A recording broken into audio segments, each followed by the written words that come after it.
Assalamualaikum warahmatullahi wabarakatuh.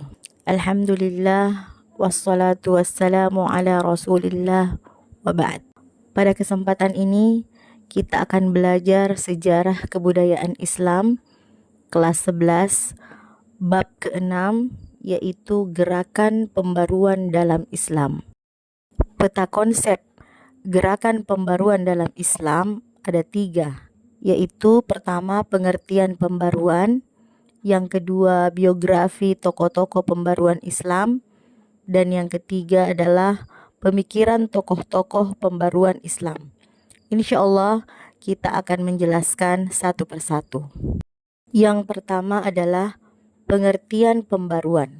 Pembaruan dalam Islam adalah upaya untuk menyesuaikan paham keagamaan Islam dengan perkembangan baru yang ditimbulkan oleh kemajuan ilmu pengetahuan dan teknologi modern. Dalam bahasa Arab disebut tajdid, yang berarti pembaruan, dan pelakunya disebut mujaddid. Islam sebenarnya telah memiliki tradisi pembaruan, namun istilah pembaruan baru terkenal dan populer setelah munculnya semangat pemikiran dan gerakan pembaruan Islam.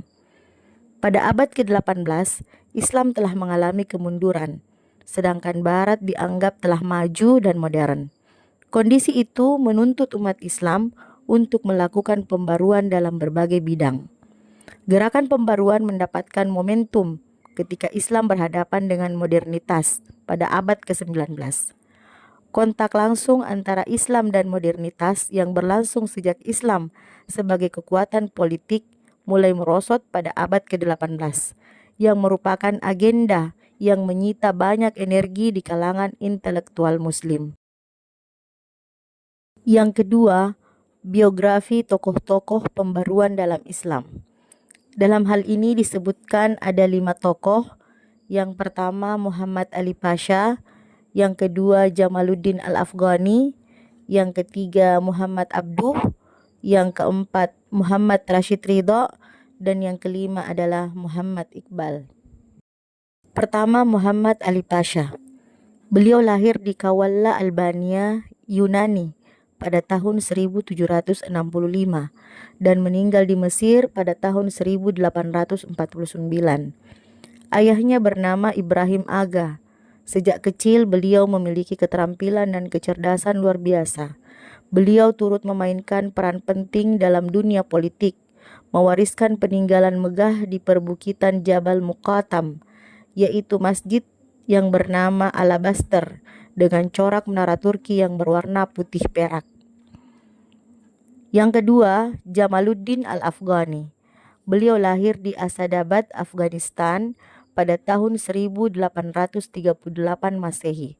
Dalam usia 18 tahun, Al-Afghani tidak hanya menguasai ilmu keagamaan, tetapi juga menguasai filsafat, hukum, sejarah, metafisika, kedokteran, sains, astronomi, dan astrologi. Ayah Al-Afghani adalah Sayyid San.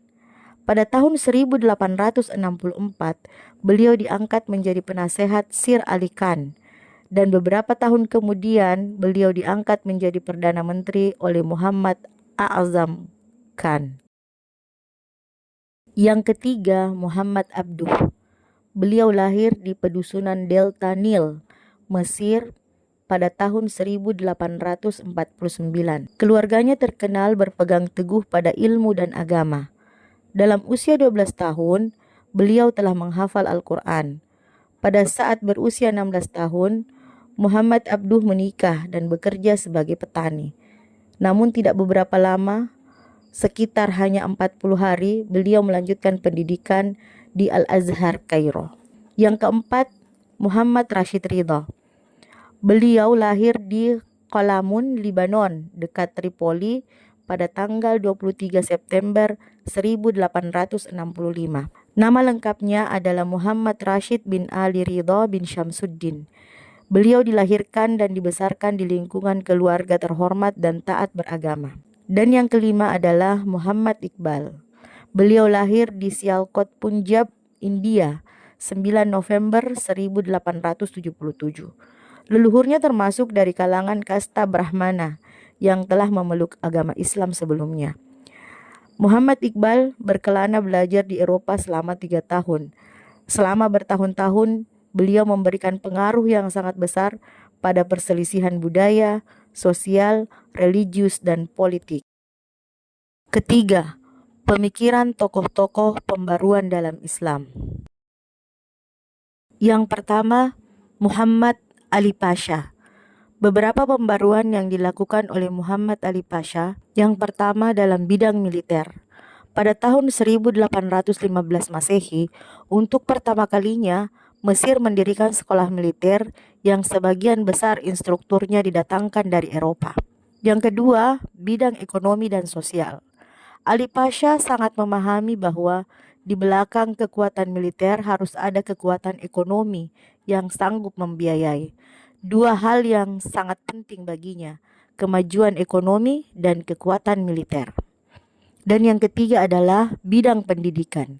Bukti bahwa Muhammad Ali Pasha menaruh perhatian besar pada perkembangan ilmu pengetahuan, yaitu dengan dibentuknya Kementerian Pendidikan, didirikannya sekolah militer, teknik, kedokteran, pertanian, apoteker, pertambangan, dan penerjemahan.